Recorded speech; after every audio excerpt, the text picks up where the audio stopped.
Welcome to Bible Reading with Robbie, where we explore the Bible one passage at a time. I'm Robbie, and I'm excited to journey through Scripture with you. 1 Samuel chapter 10. Then Samuel took a flask of olive oil and poured it over Saul's head. He kissed Saul and said, "I am doing this because the Lord has appointed you to be the ruler over Israel, his special possession. When you leave me today, you will see two men beside Rachel's tomb at Zelzah, on the border of Benjamin. They will tell you that the donkeys have been found and that your father has stopped worrying about them and is now worried about you. He is asking, 'Have you seen my son?' When you get to the Oak of Tabor, you will see three men coming toward you who are on their way to worship God at Bethel. One will be bringing 3 young goats, another will have 3 loaves of bread, and the third will be carrying a wineskin full of wine. They will greet you and offer you 2 of the loaves, which you are to accept. When you arrive at Gibeah of God, where the garrison of the Philistines is located, you will meet a band of prophets coming down from the place of worship. They will be playing a harp, a tambourine, a flute, and a lyre, and they will be prophesying. At that time, the Spirit of the Lord will come powerfully upon you, and you will prophesy with them. You will be changed into a different person. After these signs take place, do what must be done, for God is with you. Then go down to Gilgal ahead of me. I will join you there to sacrifice burnt offerings and peace offerings. You must wait for 7 days until I arrive and give you further instructions." As Saul turned and started to leave, God gave him a new heart, and all Samuel's signs were fulfilled that day. When Saul and his servant arrived at Gibeah, they saw a group of prophets coming toward them. Then the Spirit of God came powerfully upon Saul, and he too began to prophesy. When those who knew Saul heard about it, they exclaimed, "What? Is even Saul a prophet? How did the son of Kish become a prophet?" And one of those standing there said, "Can anyone become a prophet, no matter who his father is?" So that is the origin of the saying, "Is even Saul a prophet?" When Saul had finished prophesying, he went up to the place of worship. "Where have you been?" Saul's uncle asked him and his servant. "We were looking for the donkeys," Saul replied, "but we couldn't find them. So we went to Samuel to ask him where they were." "Oh, and what did he say?" his uncle asked. "He told us that the donkeys had already been found," Saul replied. But Saul didn't tell his uncle what Samuel said about the kingdom. Later, Samuel called all the people of Israel to meet before the Lord at Mizpah, and he said, "This is what the Lord, the God of Israel, has declared. I brought you from Egypt and rescued you from the Egyptians and from all of the nations that were oppressing you. But though I have rescued you from your misery and distress, you have rejected your God today and have said, 'No, we want a king instead.' Now, therefore, present yourselves before the Lord by tribes and clans." So Samuel brought all the tribes of Israel before the Lord, and the tribe of Benjamin was chosen by lot. Then he brought each family of the tribe of Benjamin before the Lord, and the family of the Matrites was chosen. And finally Saul, son of Kish, was chosen from among them. But when they looked for him, he had disappeared. So they asked the Lord, "Where is he?" And the Lord replied, "He is hiding among the baggage." So they found him and brought him out, and he stood head and shoulders above everyone else. Then Samuel said to the people, "This is the man the Lord has chosen as your king. No one in all of Israel is like him." And all the people shouted, "Long live the king." Then Samuel told the people what the rights and duties of a king were. He wrote them down on a scroll and placed it before the Lord. Then Samuel sent the people home again. When Saul returned to his home at Gibeah, a group of men whose hearts God had touched went with him. But there were some scoundrels who complained, "How can this man save us?" And they scorned and refused to bring him gifts. But Saul ignored them. Nahash, king of the Ammonites, had been grievously oppressing the people of Gad and Reuben, who lived east of the Jordan River. He gouged out the right eye of each of the Israelites living there, and he didn't allow anyone to come and rescue them. In fact, of all the Israelites east of the Jordan, there wasn't a single one whose right eye Nahash had not gouged out. But there were 7,000 men who had escaped from the Ammonites, and they had settled in Jabesh Gilead. 1 Samuel chapter 11. About a month later, King Nahash of Ammon led his army against the Israelite town of Jabesh Gilead. But all the citizens of Jabesh asked for peace. "Make a treaty with us, and we'll be your servants," they pleaded. "All right," Nahash said, "but only on one condition. I will gouge out the right eye of every one of you as a disgrace to all Israel." "Give us 7 days to send messengers throughout Israel," replied the elders of Jabesh. "If no one comes to save us, we will agree to your terms."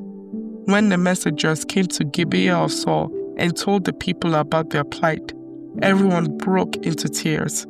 Saul had been plowing a field with his oxen, and when he returned to town, he asked, "What's the matter? Why is everyone crying?" So they told him about the message from Jabesh. Then the Spirit of God came powerfully upon Saul, and he became very angry. He took 2 oxen and cut them into pieces, and sent the messengers to carry them throughout Israel with this message: "This is what will happen to the oxen of anyone who refuses to follow Saul and Samuel into battle." And the Lord made people afraid of Saul's anger, and all of them came out together as one. When Saul mobilized them at Bezek, he found that there were 300,000 men from Israel and 30,000 men from Judah.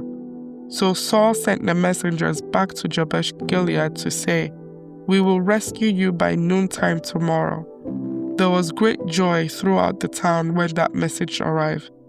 The men of Jabesh then told their enemies, "Tomorrow we will come out to you, and you can do to us whatever you wish."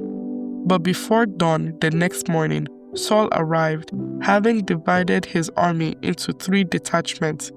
He launched a surprise attack against the Ammonites and slaughtered them the whole morning. The remnant of their army was so badly scattered that no 2 of them were left together. Then the people exclaimed to Samuel, "Now where are those men who said, 'Why should Saul rule over us?' Bring them here, and we will kill them." But Saul replied, "No one will be executed today, for today the Lord has rescued Israel." Then Samuel said to the people, "Come, let us all go to Gilgal to renew the kingdom." So they all went to Gilgal, and in a solemn ceremony before the Lord, they made Saul king. Then they offered peace offerings to the Lord, and Saul and all the Israelites were filled with joy. 1 Samuel chapter 12. Then Samuel addressed all Israel, "I have done as you asked and given you a king. Your king is now your leader. I stand here before you, an old, gray-haired man, and my sons serve you. I have served as your leader from the time I was a boy to this very day. Now testify against me in the presence of the Lord and before his anointed one. Whose ox or donkey have I stolen? Have I ever cheated any of you? Have I ever oppressed you? Have I ever taken a bribe and perverted justice? Tell me, and I will make right whatever I have done wrong." "No," they replied. "You have never cheated or oppressed us, and you have never taken even a single bribe. The Lord and his anointed one are my witnesses today," Samuel declared, "that my hands are clean." "Yes, he is a witness," they replied. "It was the Lord who appointed Moses and Aaron," Samuel continued. "He brought your ancestors out of the land of Egypt. Now stand here quietly before the Lord, as I remind you of all the great things the Lord has done for you and your ancestors. When the Israelites were in Egypt and cried out to the Lord, he sent Moses and Aaron to rescue them from Egypt and to bring them into this land. But the people soon forgot about the Lord their God. So he handed them to Sisera, the commander of Hazor's army, and also to the Philistines and to the king of Moab, who fought against them. Then they cried to the Lord again and confessed, "We have sinned by turning away from the Lord and worshipping the images of Baal and Ashtaroth. But we will worship you and you alone if you will rescue us from our enemies." Then the Lord sent Gideon, Bedan, Jephthah, and Samuel to save you, and you lived in safety. But when you were afraid of Nahash, the king of Ammon, you came to me and said that you wanted a king to reign over you, even though the Lord your God was already your king. All right, here is the king you have chosen. You asked for him, and the Lord has granted your request. Now, if you fear and worship the Lord, and listen to his voice, and if you do not rebel against the Lord's commands, then both you and your king will show that you recognize the Lord as your God. But if you rebel against the Lord's command and refuse to listen to him, then his hand will be as heavy upon you as it was upon your ancestors. Now stand here and see the great thing the Lord is about to do. You know that it does not rain at this time of the year during the wheat harvest. I will ask the Lord to send thunder and rain today. Then you will realize how wicked you have been in asking the Lord for a king. So Samuel called to the Lord, and the Lord sent thunder and rain that day. And all the people were terrified of the Lord and of Samuel. "Pray to the Lord your God for us, or we will die," they all said to Samuel. "For now we have added to our sins by asking for a king." "Don't be afraid," Samuel reassured them. "You have certainly done wrong, but make sure now that you worship the Lord with all your heart and don't turn back on him. Don't go back to worshiping worthless idols that cannot help or rescue you. They are totally useless. The Lord will not abandon his people because that would dishonor his great name.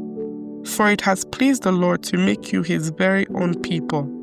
As for me, I will certainly not sin against the Lord by ending my prayers for you, and I will continue to teach you what is good and right. But be sure to fear the Lord and faithfully serve him.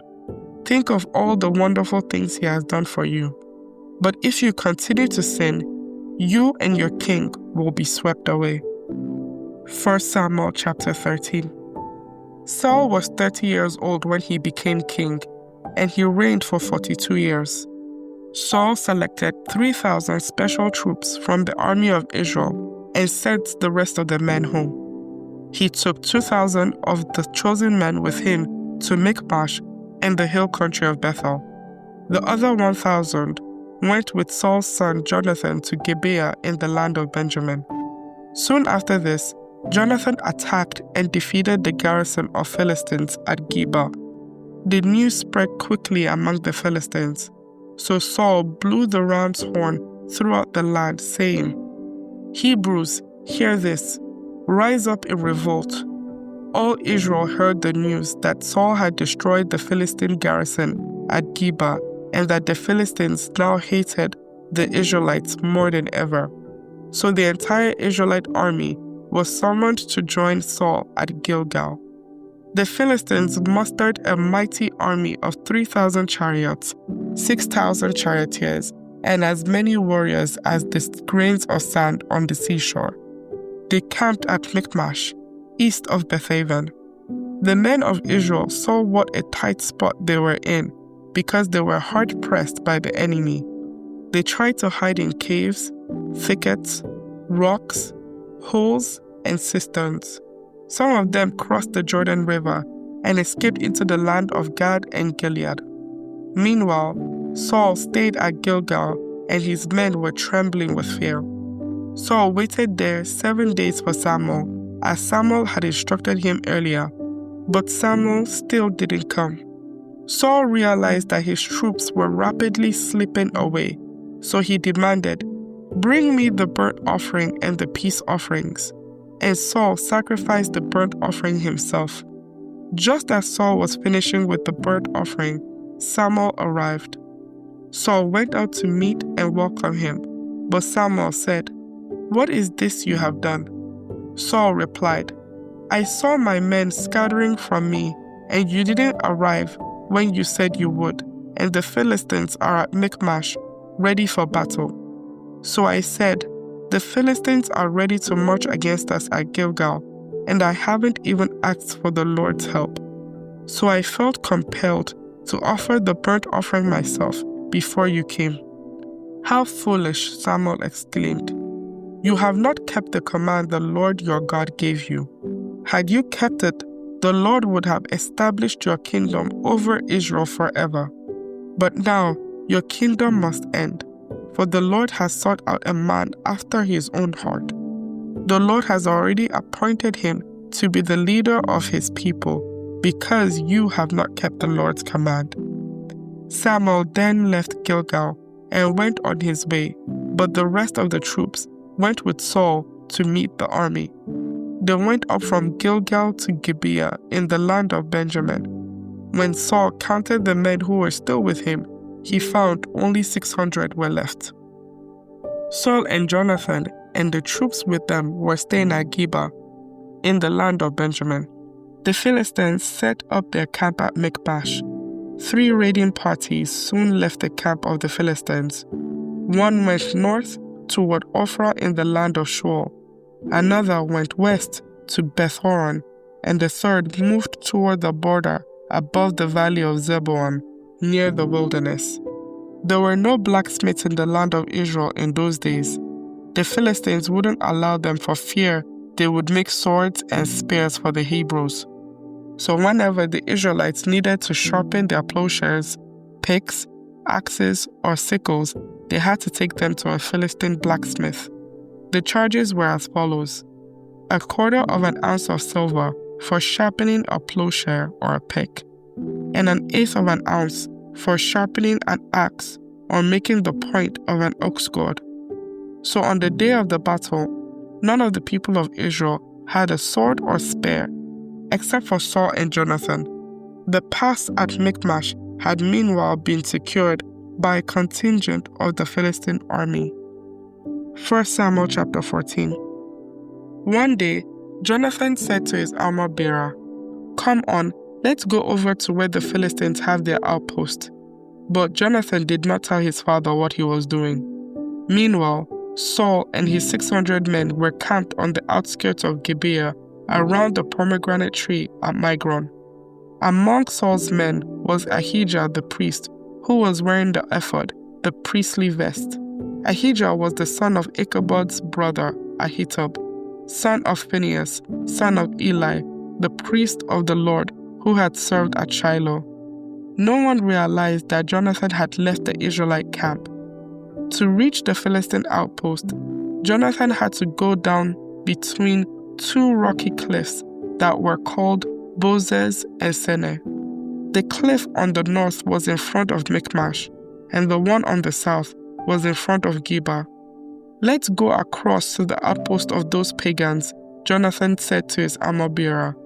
"Perhaps the Lord will help us, for nothing can hinder the Lord. He can win a battle whether he has many warriors or only a few." "Do what you think is best," the armor-bearer replied. "With you completely, whatever you decide." "All right then," Jonathan told him. "We will cross over and let them see us. If they say to us, 'Stay where you are, or we'll kill you,' then we will stop and not go up to them. But if they say, 'Come on up and fight,' then we will go up. That will be the Lord's sign that he will help us defeat them."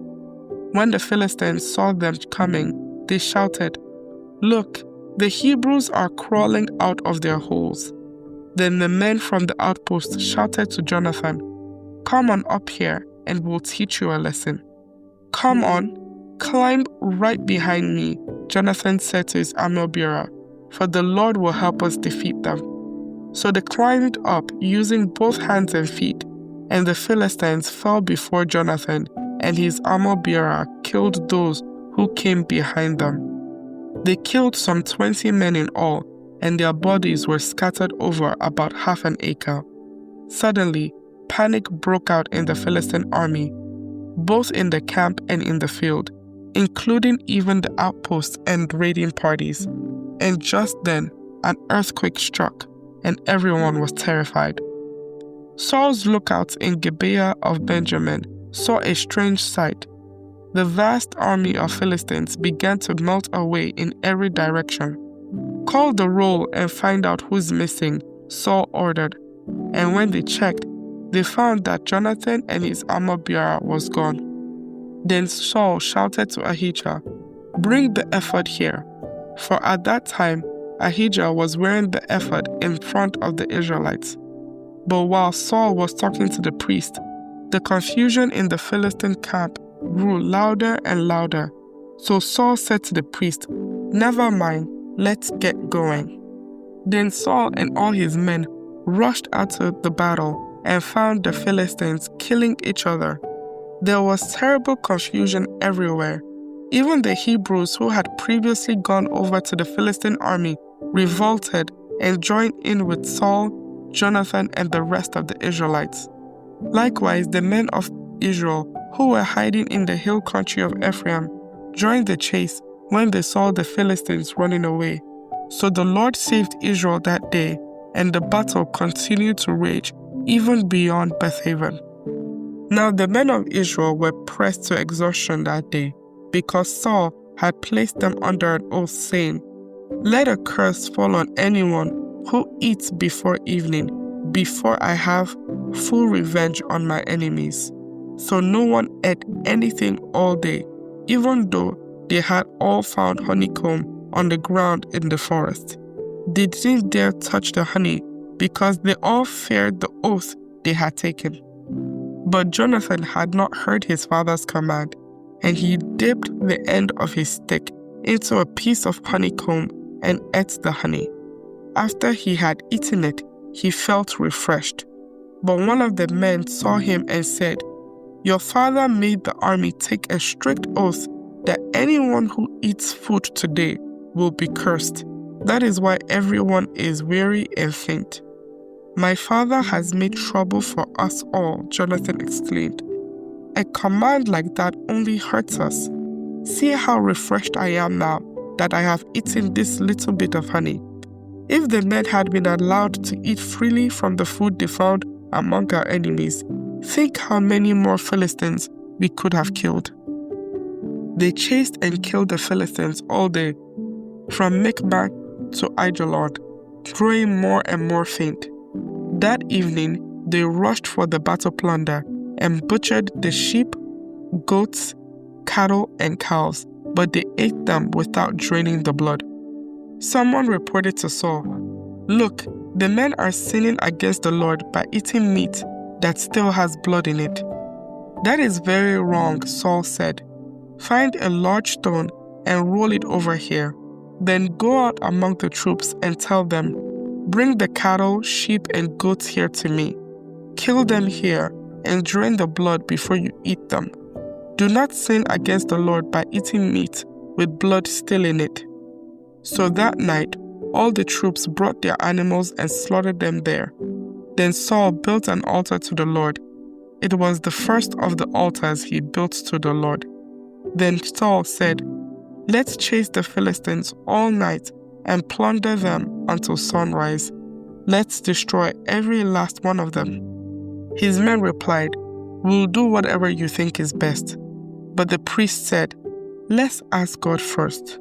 So Saul asked God, "Should we go after the Philistines? Will you help us defeat them?" But God made no reply that day. Then Saul said to the leaders, "Something is wrong. I want all my army commanders to come here. We must find out what sin was committed today. I vow by the name of the Lord who rescued Israel that the sinner will surely die, even if it is my own son, Jonathan." But no one would tell him what the trouble was. Then Saul said, "Jonathan and I will stand over here, and all of you will stand over there." And the people responded to Saul, "Whatever you think is best." Then Saul prayed, "O Lord, God of Israel, please show us who is guilty and who is innocent." Then they cast sacred lots, and Jonathan and Saul were chosen as the guilty ones, and the people were declared innocent. Then Saul said, "Now cast lots again and choose between me and Jonathan." And Jonathan was shown to be the guilty one. "Tell me what you have done," Saul demanded of Jonathan. "I tasted a little honey," Jonathan admitted. "It was only a little bit on the end of my stick. Does that deserve death?" "Yes, Jonathan," Saul said. "You must die. May God strike me and even kill me if you do not die for this." But the people broke in and said to Saul, "Jonathan has won this great victory for Israel. Should he die? Far from it. As surely as the Lord lives, not one hair on his head will be touched. For God helped him do a great deed today." So the people rescued Jonathan, and he was not put to death. Then Saul called back the army from chasing the Philistines, and the Philistines returned home. Now when Saul secured his grasp on Israel's throne, he fought against his enemies in every direction, against Moab, Ammon, Edom, the kings of Zobah, and the Philistines. And wherever he turned, he was victorious. He performed great deeds and conquered the Amalekites, saving Israel from all those who had plundered them. Saul's sons included Jonathan, Ishbosheth, and Malchishua. He also had 2 daughters, Merab, who was older, and Michal. Saul's wife was Ahinoam, the daughter of Ahimaaz. The commander of Saul's army was Abner, the son of Saul's uncle, Ner. Saul's father, Kish, and Abner's father, Ner, were both sons of Abel. The Israelites fought constantly with the Philistines throughout Saul's lifetime. So whenever Saul observed a young man who was brave and strong, he drafted him into his army. May the Lord bless the reading of His Word. Thank you for joining me on this episode of Bible Reading with Robbie. If you enjoyed our time together, please subscribe and share this podcast with others. Join us next time as we continue on our journey through Scripture. Until then, stay blessed.